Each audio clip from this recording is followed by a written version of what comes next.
إن الحمد لله نحمده ونستعينه ونستغفره ونؤمن به نتوكل عليه ونعوذ بالله من شرور أنفسنا من سيئات أعمالنا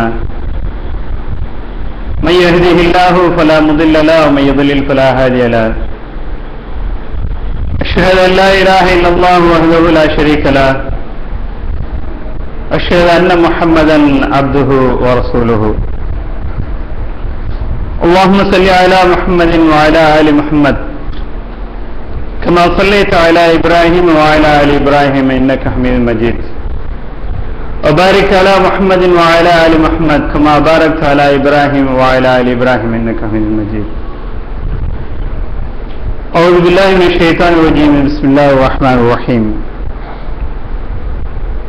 وأقيموا الصلاة وآتوا الزكاة واركعوا مع الراكعين وأن أقيموا الصلاة واتقوه وهو الذي إليه تحشرون أنه سمع جابر بن عبد الله يقول سمعت رسول الله صلى الله عليه وسلم بين الرجل وبين الشرك وأقيم الصلاة وبين الشرك والكفر وترك الصلاة அன்பிற்கினிய தாய்மார்களே, சகோதர சகோதரிகளே, அல்லாஹ்வின் நல்லடியார்களே, வல்ல ரப்புல் ஆலமீனின் வற்றா பெருங்கருணை அண்ணலும் பெருமானார் ஸல்லல்லாஹு அலைஹி வஸல்லம் அவர்கள் மீதும் அவர்களை பின்பற்றிய சத்திய சஹாபாக்கள், தோழர்கள், தோழியர்கள் மீதும் அதன் வழி நடந்த அனைவர்கள் மீதும் இங்கே வீட்டிருக்கக்கூடிய நம் அனைவர் மீதும் என்றென்றும் நின்று நிலவட்டுமாக என்று பிரார்த்தித்தவனாக எனது இந்த ஜும்மா உரையை துவங்குகின்றேன். அன்பிற்கினிய தாய்மார்களே, சகோதர சகோதரிகளே, அல்லாஹ்வின் நல்லடியார்களே, இன்றைய வேகமான இந்த காலகட்டத்திலே நாம் நம்முடைய வாழ்க்கையை பற்றிய அக்கறையிலும் நாம் எப்படியெல்லாம் சம்பாதிக்க வேண்டும், நாம் எப்படியெல்லாம் குடும்பம் நடத்த வேண்டும் என்ற அவசர காலகட்டத்திலே இன்றைக்கு நாம் பொருளாதார வளர்ச்சியை நோக்கி போகின்றோமே தவிர அதனுடைய நமக்கு கடமையாக்கப்பட்ட இந்த தொழுகையை முஸ்லிமாகிய நாம் பலர் மறந்து விடுகின்றோம். நாம் மரணித்த பிறகு நம்மை கபரிலே கொண்டு போய் அடக்கின பிறகு நம்மிடத்திலே மலக்குமார்கள் கேள்வி கேட்பார்கள். அந்த கேள்வி கேட்கும் போது நாம் முறையாக நாம் தொழுவோமேயானால் அல்லாஹ்வினால் கடமையாக்கப்பட்ட இந்த ஐவேளை தொழுகையை நாம் தொழுவோமேயானால் அந்த இடத்துல நம்மால பதில் சொல்ல முடியும். இன்றைக்கு பெரும்பாலும் பார்க்கின்றோம், ஒருவர் இறந்து விட்டால் அவரை கொண்டு போய் அடக்கிடுவாங்க. அடக்கின பிறகு என்ன செய்வாங்கன்னா அங்கிருந்து ஒரு லெப்பையோ இல்லை இமாமோ யாராவது வந்து கல்கின்னு சொல்லி கொடுப்பாங்க. நீ மரணமாகிவிட்டாய், உன்னை அடக்கப்பட்டு விட்டது, இப்போது உன்னிடத்திலே விசாரணை நடத்தப்படும். அந்த விசாரணையிலே 4 கேள்விகள் கேட்கப்படும். அது இன்னென்ன கேள்விகள், அந்த இன்னென்ன கேள்விகளுக்கு நீ என்னென்ன பதில் சொல்ல வேண்டும் என்று ஒரு அரபியிலே சொல்லிக் கொடுப்பார். நாம் சாதாரணமாக ஒரு பரீட்சை எழுதுகின்றோம், ஆனால் ஒரு +2 ஒரு SSLC பரீட்சை எழுதுகிறோம்னா அந்த பரீட்சையில கூட நம்ம பிட்டடிக்க முடியாது. ஆனா எங்க சொல்லிக் கொடுக்கிறாங்க, அல்லாஹ்வினால் ஏற்பாடு செய்யப்பட்ட, அல்லாஹ்வினால் நியமிக்கப்பட்ட இந்த மலக்கு கேள்வி இருக்கின்ற கேள்விக்கு இங்கிருந்து இவங்க பதில சொல்லிக் கொடுக்கிறாங்க. இது உயிருடன் இருக்கும்போது அண்ணலமாக செல்லாத தெளிவாக சொல்லிவிட்டார்கள். அங்கே நீ அடக்கப்பட்ட பிறகு, நீ தனிமையாக்கப்பட்ட பிறகு உன்னிடத்தில் விசாரிக்கப்படும் இன்னென்ன கேள்வி என்று கேள்வியை சொல்லி பதிலையும் சொல்லி தந்து விட்டார்கள். அதற்கு வழி என்னவென்றால் நீயே பாடம் பார்த்துட்டு போனாது, நீ தொழுதால் தான் அங்கு உன்னுடைய நாவல் முன்னால் பதில் சொல்ல முடியும் என்று தெளிவான முறையில் டிக்ளேர் பண்ணி அண்ணன் பெருமாள் ஸல்லல்லாஹு அலைஹி வஸல்லம் அவர்கள் சொன்ன பிறகும் அங்கு இருந்துகிட்டு இவங்க வந்து அந்த தல்கீம் சொல்லிக் கொடுக்கன்னு சொல்லிக் கொடுக்கிறத பார்க்கின்றோம். இதுல ஒரு இது என்னன்னா, இந்த தல்கீம் சொல்லிக் கொடுக்கிறதுல வந்து கேள்வி கேட்டாச்சுன்னா இப்படி சொல்றமே அப்படின்னு நம்ம கேள்வியை கேட்டால் அவர்கள் சொல்றது என்னன்னா, அண்ணன் பெருமாள் ஸல்லல்லாஹு அலைஹி வஸல்லம் சொல்லியிருக்கிறாங்க, அங்கே நீ மரவாடின பிறகு உன்னை அடக்கிய பிறகு அங்கே நடக்கக்கூடிய காலடி ஓசை கேட்கத்தானே செய்யும். அப்ப இந்த தல்கீம் சொல்றது கேட்கத்தானே செய்யும். அந்த கேட்பல நாங்க அந்த தல்கீம் சொல்லிக் கொடுக்கணும்னு சொல்றாங்க. இதற்காக வேண்டி நபிகள் நாயகம் ஸல்லல்லாஹு அலைஹி வஸல்லம் அப்படி சொன்னார்கள். ஆனால் நீ மரவாடிய பிறகு உன்னை மையத்தை அதாவது வந்து கபூர்ல வைத்த பிறகு கபூர் குழியில வைத்த பிறகு அனைவரும் முன்னே விட்டு செல்கின்றார்கள். நீ தனிமைப்படுத்தப்பட்டு விட்டாய், உனக்கென உதவுவதற்கு யாருமே இல்லை என்று நீ உணர வேண்டும் என்பதற்காக வேண்டித்தான் காலடி ஓசையை அந்த ஒரு செகண்ட் அல்லாஹ் வந்து கேட்க செய்கின்றான். அதுதானே தவிர இந்த தல்கீம் ஓதுவதை கேட்பதற்காக வேண்டிய அல்ல. அப்படியான அண்ணன் பெருமாள் ஸல்லல்லாஹு அவர்கள் சொல்லிக் கொடுத்திருப்பார்களே, அண்ணன் பெருமாள் ஸல்லல்லாஹு அலைஹி வஸல்லம் அவருடைய தோழரை அடக்கிய பிறகு தோழர்களை சொல்லுகின்றார்கள், தோழர்களே நீங்கள் இவருக்காக வேண்டி பிரார்த்தியுங்கள், ஏனென்றால் இவர் விசாரிக்கப்படுகின்றார், விசாரணைக்கு உட்படுத்தப்படுகின்றார். இவருக்காக வேண்டி நீங்கள் வந்து அல்லாஹ்விடத்திலே பாவ மன்னிப்பு தேடுங்கள்.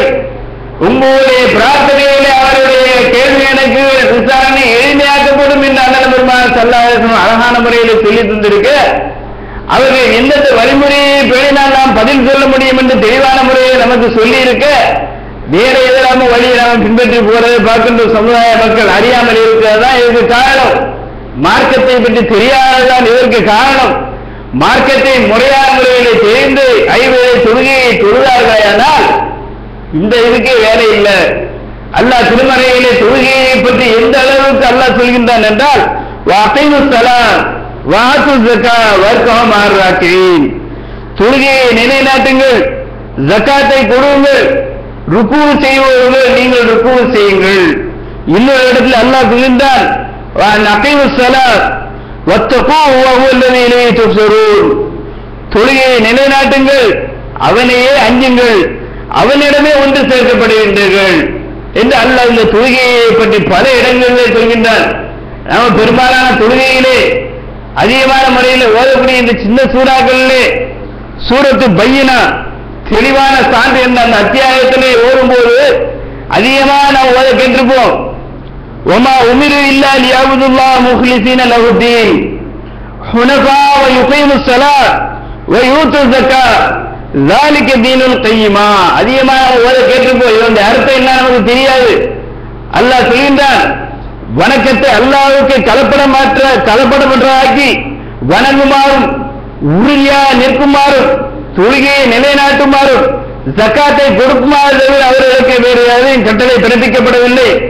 இதுவே நேரான மார்க்கம் என்று அல்லாஹ் தெளிவான முறையில் சொல்கின்றான். ஆக இந்த வசனங்கள்ல இதுபோல நிறைய தொழுகையை பற்றி ஏராளமான வரையில் வசனங்கள் வந்து குர்ஆன்ல இருக்குது. ஆனா நம்ம சாதாரணமா பார்த்துக்கிட்டே இருக்கிறோம். அல்லாஹ் இது அத்தனையும் வந்து கட்டளையாக பிறப்பிக்கின்றான். இந்த கட்டளையெல்லாம் நம்ம எத்தனை பேர் உதாசீனப்படுத்திக் கொண்டிருக்கின்றோம். இன்னைக்கு நம்ம குர்ஆன் ஆரம்பிக்கிறதுக்கு முன்னாடியோ அல்லது வேற ஏதாவது ஒரு காரியத்துக்கு முன்னாடியே நம்ம சொல்றோம், என்ன சொல்றோம், அஊது பில்லாஹி மினஷ் ஷைத்தானிர் ரஜீம். ஏதாவது பயந்துட்டா கூட அஊது பில்லாஹி மினஷ் ஷைத்தானிர் ரஜீம், ஏதாவது ஒரு கெட்டதை நினைத்தா கூட அஊது பில்லாஹி மினஷ் ஷைத்தானிர் ரஜீம். திடீர்னு இரவுல வாரம் எதாச்சும் அவர் பயந்துடுறோம், அஊது பில்லாஹி மினஷ் ஷைத்தானிர் ரஜீம். இப்படி ஒவ்வொரு நேரமும் அஊது பில்லாஹி மினஷ் ஷைத்தானிர் ரஜீம் சொல்றமே, அந்த ஷைத்தான் செய்த வேலை என்ன? பெரிய அளவில் ஏதாவது செஞ்சிட்டானா? இல்ல. அல்லாஹ் ஆதமுக்கு கட்டுப்பட சொன்னான், ஷைத்தான் அதை மறுத்தான். நான் நெருப்பாலானவன், இவன் மனிதனானவன், மனிதனுக்கு நான் எப்படி கட்டுப்பட முடியும்? உனக்கு கட்டுப்படுறேன், ஆனால் மனிதனுக்கு கட்டுப்பட முடியும். இந்த ஒரு வார்த்தையை சொன்னதுனால இறைவனால் சபிக்கப்பட்டான் ஷைத்தான். இன்னைக்கு நம்ம எந்த அளவுக்கு இருந்திருக்கோம்? அல்லாஹ் சொல்கின்ற கட்டளை கூட நம்ம வந்து ஏத்துக்கிறோமா? ஏத்துக்கல. அண்ணன் பெருமாள் ஸல்லல்லாஹு அலைஹி வஸல்லம் இந்த தொழுகையை பற்றி, இந்த தொழாதவர்களை பற்றி கடுமையாக கண்டிக்கின்ற எந்த அளவுக்கு என்றால், தொழாதவருக்கும் தொழுவோருக்கும் உள்ள வித்தியாசம் என்ன? பைன ரஜுலி வ பைன ஷிர்கி வல் குஃப்ரி வ தரக்கு ஸலாத். தொழுகை உள்ளவருக்கும் அதாவது முஸ்லீமுக்கு ஒரு முஸ்லீம் அல்லாதவருக்குள்ள வித்தியாசம் என்னவென்றால், அவர் தொழுகையை தொழுகை இல்லை என்றால் அவர் முஸ்லீமே இல்லை என்று அண்ணல் பெருமாள் ஸல்லல்லாஹு அலைஹி வஸல்லம் அவர்கள் இந்த அளவுக்கு தொழுகாதவர்களை பற்றி கடுமையான முறையில் விமர்சித்திருக்கின்றார்கள். அண்ணல் பெருமாள் ஸல்லல்லாஹு அலைஹி வஸல்லம் ஒரு கனவு காண்றாங்க. இந்த அளவுக்கு என்றால் ஒருவருடைய தலையை ஒரு பெரிய பாலாங்கல்ல போட்டு உடைக்கிறாங்க. உடைச்ச உடனே அந்த தலை சுக்கு நூறா நொறுங்குது. திருப்பி அந்த தலை சாய்ந்தாவது, திருப்பி அந்த தலையில பாறாங்கல்ல போடுறாங்க. அப்படி சுக்கு நூறா உடையுது. கத்துறான், கதறான், கடுமையான முறையில் வேதனைக்கப்படுகிறது. இந்த அளவுக்கு வேதனை நடக்க இது எதனால சொல்லி கூப்பிட்டு விசாரிக்கும் போது இவர் தொழுகையை பாழாக்கினாரு, ஒழுங்கா தொழுகல, அல்லாஹ்வுக்கு கட்டுப்படல, அதனாலதான் இவருடைய தலையை இந்த அளவுக்கு நசுக்கி நசுக்கி நசுக்கி இவர் சித்திரவதை பண்ணப்படுகிறார், வேதனை கொடுக்கப்படுகிறார் என்று அண்ணல் பெருமாள் ஸல்லல்லாஹு அலைஹி வஸல்லம் அவர்கள் கனவு கண்டதை அந்த கனவுக்கு விளக்கத்தை சொல்கின்றார்கள். ஆக தொழுகாதவர்களுக்கு இந்த அளவிற்கு என்று அண்ணல் பெருமாள் தெளிவாக சொல்லியிருக்கின்றார்கள். அதுபோல அல்லாஹ் திருமறையிலே கூறுகின்றார், இன்ன ஸலாத்த கானத் அலல் முஃமினீன கிதாபன் மவ்கூதா, நம்பிக்கை கொண்டோர் மீது தொழுகை நேரம் குறிக்கப்பட்ட கடமையாக்கப்பட்டுள்ளது. இது பெரும்பாலான பள்ளிவாசல்ல வெளியே எழுதி போட்டிருப்பாங்க, இன்ன ஸலாத்த கானத் அலல் முஃமினீன கிதாபன் மவ்கூதான் எழுதி போட்டிருப்பாங்க. அது எழுதுன வாசகமா இருக்குமே ஒழிய அதனுடைய உள்ளார்ந்த அர்த்தத்தை நம்ம புரிஞ்சுக்கிறது இல்லை. எந்த அளவுக்கு என்றால் நேரம் குறிக்கப்பட்ட கடமையாக்கப்பட்டுள்ளது என்றால் அந்த நேரத்துக்குள்ள சொல்லுவோம். எந்த அளவுக்கு மனுஷனுக்கு கடைசி நிலை என்னது? உயிர் போறது தானே. அந்த உயிரையும் பணையம் வைத்து அந்த உயிரையும் கூட துச்சமா மதித்தவர்கள் போர் செய்தார்களே. அண்ணல் பெருமாள் ஸல்லல்லாஹு அலைஹி வஸல்லம் அவர்கள் எத்தனையோ போரில் ஈடுபட்டிருக்கார்களே. அந்த போர் காலத்திலே கூட 3 பிரிவா பிரிஞ்சுப்பாங்க. ஒரு பிரிவு யுத்தம் செஞ்சுக்கிட்டு இருக்கும், ஒரு பிரிவினை என்ன செய்வாங்க? தொழுதுகிட்டு இருப்பாங்க. ஒரு பிரிவினை செய்வாங்க அந்த தொழுகையாளிக்கு பாதுகாப்பா இருப்பாங்க. அந்த ஜமாத் நடத்துறாங்களே அவர்களுக்கு பாதுகாப்பு. ஏன்னா கொன்றக்கூடாது, எதிரிகள் தாக்கிடக்கூடாது. இப்படித்தான் நடந்துச்சு ஸ்ரீலங்காவில். இந்த விடுதலை புலிகள் இந்த தொழுதுட்டு இருந்து அப்படியே சர்க்கரை சுட்டு கொண்டாங்களே. அதே மாதிரி இந்த டெல்லியில இன்னைக்கு இருக்குது. அந்த வெள்ளையர்களால் கொல்லப்பட்ட அந்த மசூதி தொழுதுட்டு இருக்கும்போது தாக்கினாங்களே. இந்த மாதிரி தாக்கிடக்கூடாதுங்கிறதுக்காக வேண்டி, இதே மாதிரி தாக்கப்பட்டு நசிச்சிடக்கூடாதுங்கிறதுக்காக வேண்டி அண்ணல் பெருமாள் ஸல்லல்லாஹு அலைஹி வஸல்லம் அழகான முறையில் என்ன செய்யறாங்க? 3 பிரிவா பிரிச்சுக்குங்க. ஒரு ஆள் போர் செய்யுங்க, ஒரு சாரார் தொழுவுங்க, ஒரு சாரார் பாதுகாப்பு விடுங்க. அதுக்கப்புறம் இந்த சாரார் தொழுவாங்க, அந்த சாரார் பாதுகாப்பு கொடுப்பாங்க. அதுக்கப்புறம் அந்த போர் புரிஞ்சவங்க தொழுவு வருவாங்க. இப்படி மாத்திக்குவாங்க. அப்ப அந்த காலகட்டத்தில் கூட தன்னுடைய உயிரையும் கூட துச்சமாக நினைத்து அந்த தொழுகையை அந்த அளவுக்கு பேணினாங்களா இல்லையா? இது நமக்கு ஒரு படிப்பினையா இல்லையா? அதை நம்ம பார்க்கிறோமா? சாதாரணமா யாரா வந்தாலும் நம்ம உட்கார்ந்து பேசிக்கிட்டு இருக்கோமே, தொழுகையை எந்த அளவுக்கு நம்ம அசால்ட்டு பண்றோம். நம்ம தௌஹீத்வாதின்னு சொல்றோம், தௌஹீதை நாங்கள் முழுக்க முழுக்க பின்பற்றுகின்றோம் என்று சொல்கின்றோம். ஏதோ ஒரு சின்ன சின்ன விஷயத்துல அப்படி விடாப்பையா இருக்கிறோம். ஏதாவது ஒரு பிரச்சனை அடிவிடின்னு இறங்கிடுறோம், ஏதாவது ஒண்ணு விட்டு கொடுக்காம இருக்கிறோம். தொழுகை விஷயத்துல எந்த அளவுக்கு இருக்கிறோம், மார்க் எந்த அளவுக்கு வாங்கியிருக்கிறோம், கரெக்டான முறையில் தொழுகிறோமா? நம்முடைய மனசாட்சியை தொட்டு கேட்போம். எத்தனை பேர் தொழுக வரோம், முஸ்லீமாக இருக்கின்றோம், களிமா சொன்னவராக இருக்கின்றோம். எத்தனை பேர் ஜும்மாவுக்கு மட்டும் தொழுது பண்ணிட்டு போயிடுறாங்க. ஜும்மாவுக்கு வந்தாச்சுன்னா அப்படியே தொழுது விட்டு அப்படி போயாச்சுன்னா அடுத்த வாரம் ஜும்மாவுக்கு அவர் வருவாரு. ஏன் பெருநாளைக்கு மட்டும் தொழுகிறவங்க இருக்காங்க. பெருநாள் தொழுகை என்ன? சுன்னத்தான தொழுகைதான். ஜும்மா தொழுகை வரல. பெருநாளைக்கு தொழுது அடுத்த ஒரு நாளைக்கு ரீசார்ஜ் பண்றவங்க இருக்காங்களா இல்லையா? அப்ப இந்த அளவுக்கு மாற்றத்தை விளங்கி வச்சிருக்காங்க. அப்ப இந்த அளவிற்கு நாம நம்ம இடத்துல தொழுகை ரொம்ப அதனுடைய விலை நமக்கு தெரியாம இருக்கு. அதன் காரணமா நம்ம அசால்ட்டா இருந்துக்கிறோம். இன்னும் சொல்ல போனா சில பேர் இடத்துல இருக்கு என்ன செய்யறாங்கன்னா, அதாவது இந்த சில மார்க் அறிஞர்கள் அறியாமையின் காரணமாக சில பத்வாக்களை கொடுத்துருவாங்க. எப்படின்னா, அதாவது இந்த கலாவா தொழுவது கூடும், நீ அத்தனையும் மகரையும் சேர்த்து இருக்கலாம், அல்ல லுகரை அத்தனையும் சேர்த்து இருக்கலாம், லுகருடைய வக்து முடிஞ்சாலும் சரி நீ லுகரை தொழுக்கலாம். இல்லைன்னா நீ அதாவது சில பேர் என்ன செய்வாங்கன்னா, இந்த ஒரு வாரம் தொழுவாம இருந்திருப்பாங்க, ஒரு மாதம் தொழுவாம இருந்திருப்பாங்க, இல்ல ஒரு வருஷம் தொழுவாம இருந்திருப்பாங்க. லுகரோட லுகரு, அசரோட அசரு, மகரிபோட மகரிப், இப்படி ஜாயிண்டா தொழுவிட்டு வருவாங்க. இது எங்க இருக்காங்க? இந்த மாதிரி இருக்கா?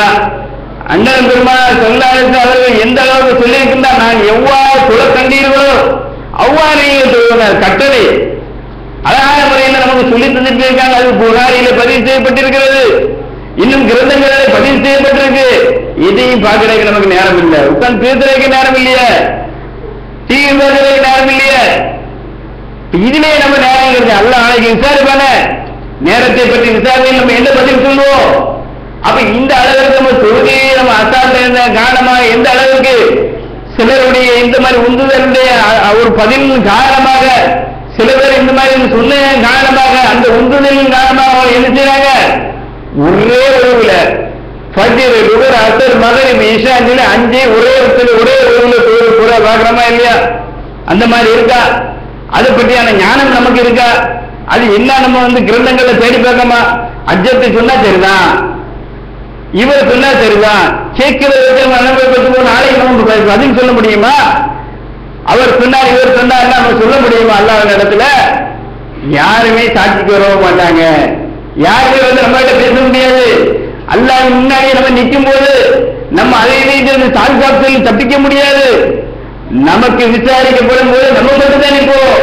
நம்மளோட வாய்வுல பேசாது, வாய்க்கு போடப்படும் கூட்டு கையில பேசும், கண்ணுதான் பேசும், காதுதான் பேசும், காதுதான் பேசும், உங்களுடைய ஒவ்வொரு அன்புணங்களும் பேசும், தசைகளும் பேசும், நகம் பேசும், விரல் முடி அதாவது விரல் நகம் பேசும், தலைமுடி பேசும். இந்த அளவுக்கு அத்தனையும் பேசும். நம்ம பதில் சொல்ல முடியுமா? அங்க இப்படி சொல்லி தப்பிச்சுட்டு போக முடியாது. என்னதான் பிரம்மாண்டமான முறையில் நம்ம தலைவராக இருந்தாலும், இவ்வளவு பெரிய நம்ம கூட்டத்துக்கு தலைவராக இருந்தாலும், எப்படி இருந்தாலும் சரி, இங்கதான் உலகத்துலதான் அங்கே தனிமரமாக தனிமையாக்கப்பட்டு அல்லாஹ் விசாரிப்பானே. நம்மளால பதில் சொல்ல முடியுமா? ஒழுங்கான முறையில நம்ம தொழுகலனா நபிகள் நாயகம் ஸல்லல்லாஹு அலைஹி வஸல்லம் எந்த அளவுக்கு தொழுது இருக்காங்க நம்ம கிதாபுல எடுத்து பார்த்து சரியான முறையில தொழுவான்னா நமக்கு நஷ்டவாளி ஆயிடுவோம். அப்ப எந்த அளவுக்கு இருக்கு? இந்த அளவுக்கு நம்ம கலா தொழுகலாமா தொழுவக்கூடாதா அது தெரியுதா? இன்னும் பெண்கள் இடத்துல பாத்தீங்கன்னா அறியாமை கடுமையான முறையில இருக்கு. பெண்களை நினைக்கும் போது நிறைய வருத்தப்பட வேண்டியதா இருக்கு. மாங்கன்னு தொழுவாங்க, என்ன சொல்லுவாங்க? தஸ்பீ தொழுவேன்னு சொல்லிட்டு அந்த தஸ்பீ தொழுகை மார்க்கெட்ல இருக்கான்னு கேட்டாச்சுன்னா அதெல்லாம் நீங்க சொல்லக்கூடாது. நாங்க காலா காலம் எங்க அம்மாவோட காலத்திலிருந்து நாங்க தொழுவிட்டு இருக்கோம் சொல்றாங்களா இல்லையா? அன்றைய காலத்துல இப்படி இருந்தாங்களா? வெட்கப்பட வேண்டிய விஷயமாக இருக்குது. இன்னும் சஹாபி பெண்மணிகள் எந்த அளவுக்கு இருந்தாங்க? அவர்கள் ஒரு ஆணிடத்தில் பேசுறது கூச்சப்படக்கூடிய ஒரு கேள்வியாக இருந்தாலும் சரி, அண்ணன் பெருமாள் ஸல்லல்லாஹு அவங்கள்ட்ட அவங்க கூச்சத்தையும் மறந்து வெட்கத்தையும் விட்டு அவர்கள் கேள்வி கேட்டத காரணம் என்ன? மார்க்க அறிவை நாம தெரிந்து கொள்ளணும். சரியான முறையில் நம்ம மார்க்கத்தின் அடிப்படையில் நம்ம தேடி போவதும் கரெக்டான முறையில் மார்க்கத்தின் அடிப்படையில் நடக்கணும். சொர்க்கத்தை அடையணும். சொர்க்கத்தை அடைவதுதான் நம்மளுடைய டார்கெட்டு. அப்ப நம்ம கேட்கிறோமா? பெண்கள் அதை கேட்கிறாங்களா? அதையெல்லாம் பார்க்கிறதில்லை. எத்தனை பேர் நம்ம புகாரியை திரும்பி பார்க்கிறோம், எத்தனை பேர் முஸ்லீமை திரும்பி பார்க்கிறோம், எத்தனை பேர் இந்த கிரந்தங்களை திரும்பி பார்க்கணும். குர்ஆன் தர்ஜுமா ஒழுங்க படிக்கலையே, குர்ஆன் வசனங்களே நம்ம தெளிவான முறையில் குர்ஆனை நம்ம சாதாரண ஓத தெரிஞ்சு எத்தனை பேரு? சரி, தமிழ்ல தமிழை பார்க்கிறோமா? இல்ல. அப்போ இதை பார்க்க போயாச்சுன்னா எத்தனை பேர் சரியான முஸ்லீமா இருக்கின்றோம், எத்தனை பேர் சரியான மோமீனா இருக்கின்றோம், எத்தனை பேர் இறைச்சம் உள்ளவனாக இருக்கின்றோம், எத்தனை பேர் தௌஹீத் சிந்தனை உள்ளவனாக இருக்கின்றோம் என்று பார்த்தாச்சுன்னா நிறைய ஃபைல் மார்க் தான். சாதாரணமான முறையில் தொழுகையாக நம்ம எப்படி தக்பீர் பார்த்தோம்னா வச்சுக்கோங்க 35 மாதங்கள் இருக்கும் தக்பீர். காரணம் என்ன? நம்ம தெரிஞ்சுக்கல, தொழுகையை பத்தி தெரியல, அது எப்படி தொழுகணும்னு தெரியல. அப்ப இதை முதல்ல தெரிஞ்சாதான் நம்ம முதல்ல உள்ள போக முடியும். சொர்க்கத்தின் திறவுகோல் தொழுகைன்னு சொல்லியிருக்காங்களா இல்லையா? தொழுதாத்தான் உள்ளே போக முடியும், தொழுதாத்தான் உள்ள பார்க்க முடியும். அப்ப ஒண்ணுமே இல்லைன்னா அங்க நம்ம நஷ்டவாளியாக கை செய்யப்பட்டதாக தான் இருக்க முடியும். அல்லாஹ் சொல்கின்றார், அவர்கள் தொழுகையை பாழாக்கினார்கள், மன இச்சையை பின்பற்றினார்கள், அவர்கள் நரகத்தை தான் சந்திப்பார்கள். தொழுகலியா, தொழுகையை பாழாக்கினியா, உனக்கு நரகம் தான் போப்பான். அப்ப இந்த அளவுக்கு எச்சரிக்கின்ற எச்சரிக்கையை எத்தனை பேர் பார்த்திருக்கிறோம்? இன்னைக்கு பார்த்தாச்சுன்னா அசர் தொழுகைக்கும் வந்து அந்த ஃபஜ்ர் தொழுகை மாதிரி ஆயிடுது.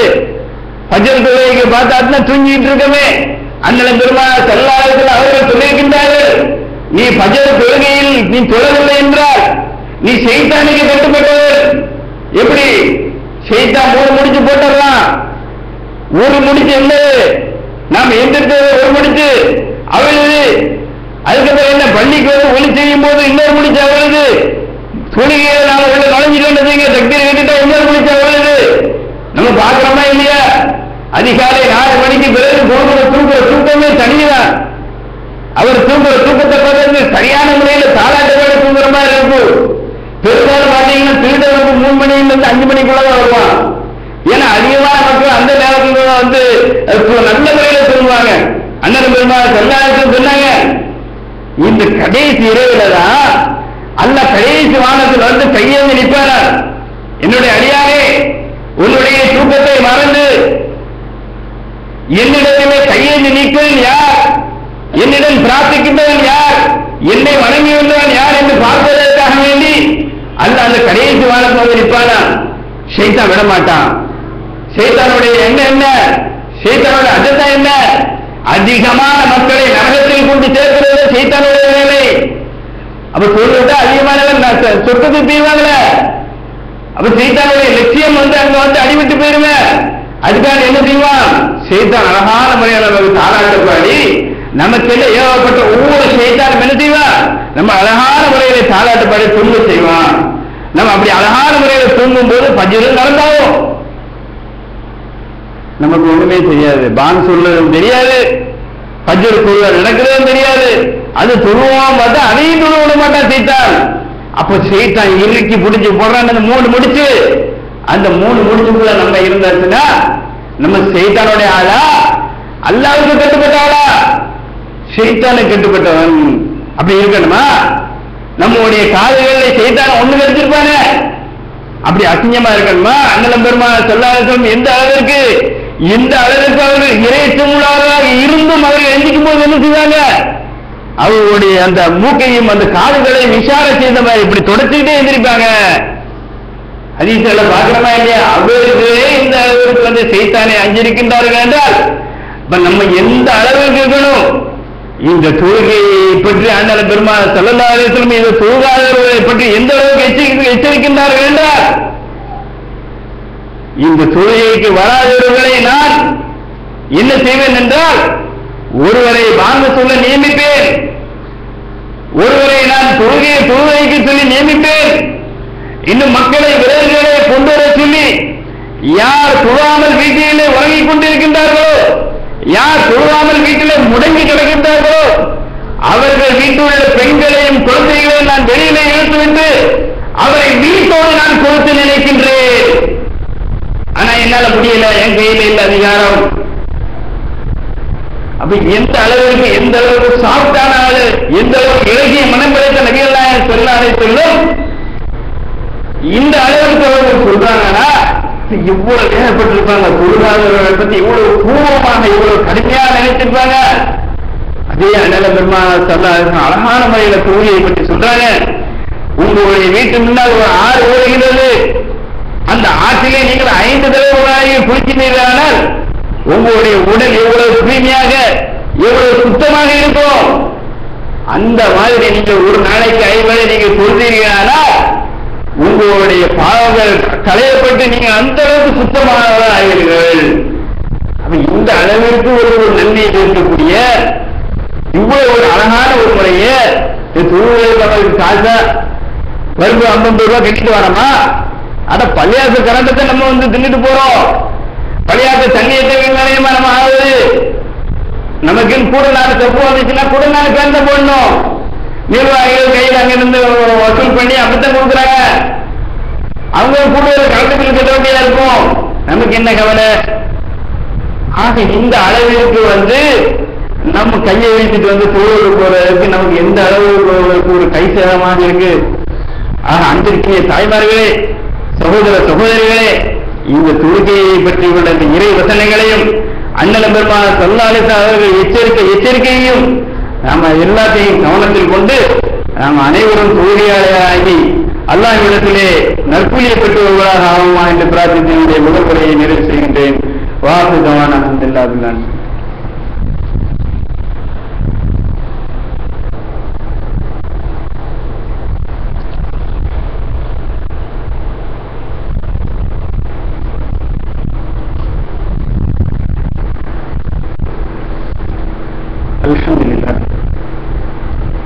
அல்ஹம்துலில்லாஹி ரப்பில் ஆலமீன் والعاقبة للمتقين والصلاة والسلام على سيدنا محمد وعلى آله وصحبه أجمعين.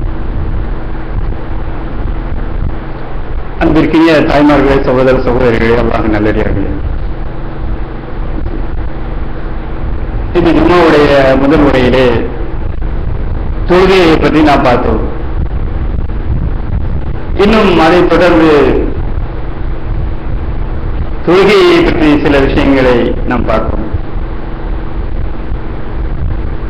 நாம இந்த ஃபஜ்ர் தொழுகையை சாதாரணமாக நம்ம நினைக்கின்றோம்.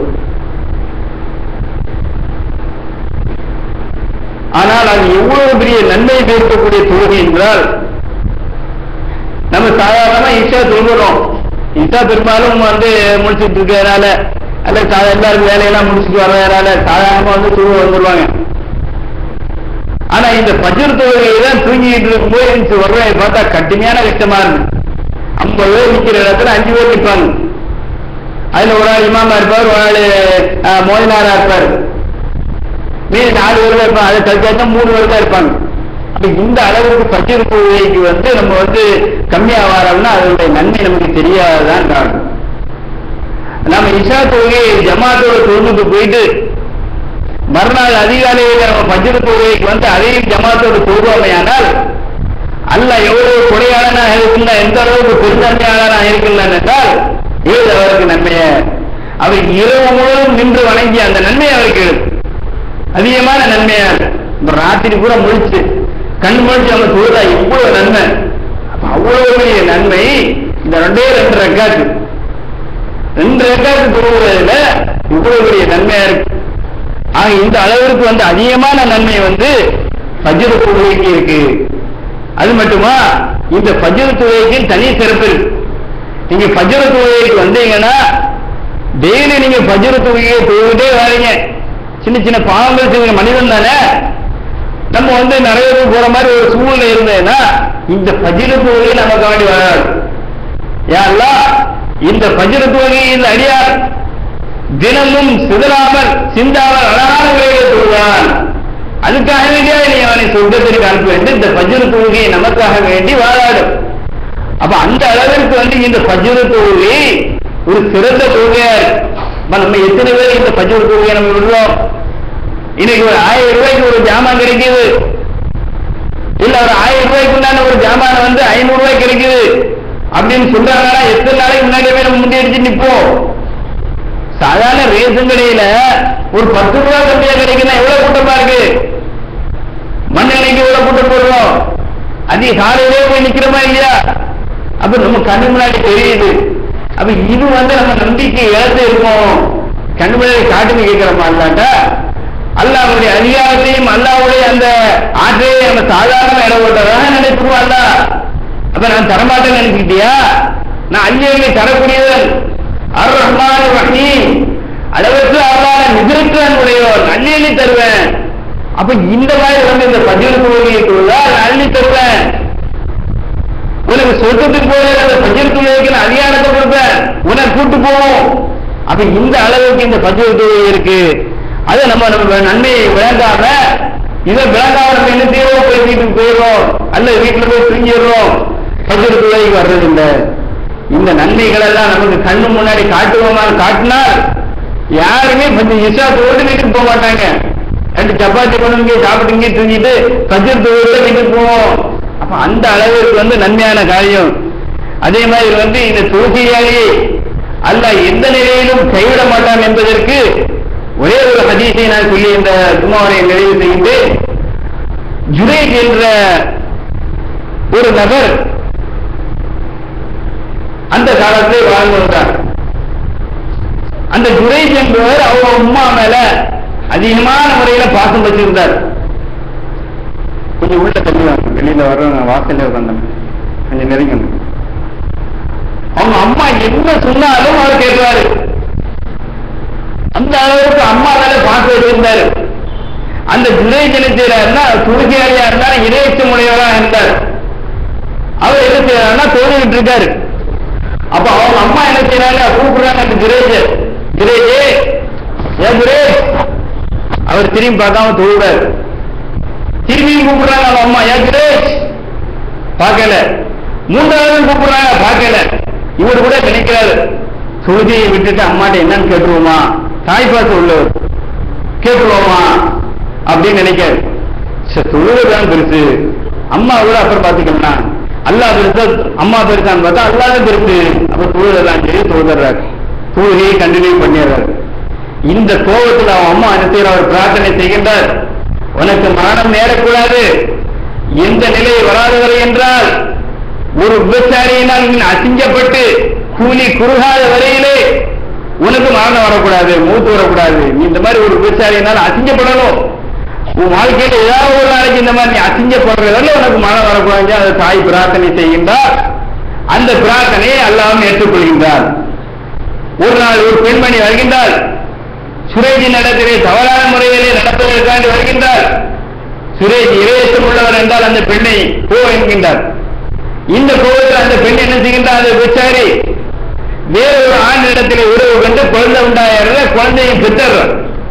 குழந்தையை பெற்றவரை அவங்க குடும்பத்தார்கள்லாம் கூட இருந்து, அந்த கிராமவாசியெல்லாம் கூட இருந்து இந்த குழந்தையுடைய தகப்பனியா உண்மையை சொல்லுன்னு சொல்லி மிரட்டி கேட்கிறாரு. கேட்ட உடனே அந்த அந்த விபச்சாரி சொல்கின்றார், இந்த குழந்தைக்கு தகப்பன் என்னை இந்த அளவுக்கு நெருக்கடி ஆக்கியதற்கு காரணம் அந்த ஜுரைஜ் தான் என்று அடையாளத்தையும் சொல்லி அட்ரஸையும் சொன்னவொடனே அவங்க என்ன செய்யறாங்க, கிராமத்தோட போய் மொத்தம் போய் அவர் என்ன செய்யறாங்க, அவர் ஒரு பள்ளியாசல், இந்த மாதிரி ஒரு பள்ளியாசல் கட்டியிருந்தார். அந்த பள்ளியாசல் நிர்வாகம் ஆயிட்டு அவரே விட்டு அந்த மாதிரி மக்களுக்கு உதவி செஞ்சுட்டு நல்லடியாராக வாழ்ந்துட்டு இருந்ததுனால அவர் அந்த அந்த பள்ளியிலும் ஏற்பாடு சொல்லிட்டு என்ன செஞ்சு அந்த பள்ளிக்கு போய் மொத்தம் முற்றுகையிட்டு அவரை அடிச்சு அந்த பள்ளியை நொறுக்கி சின்ன அரணமா ஆக்கிடுறாங்க.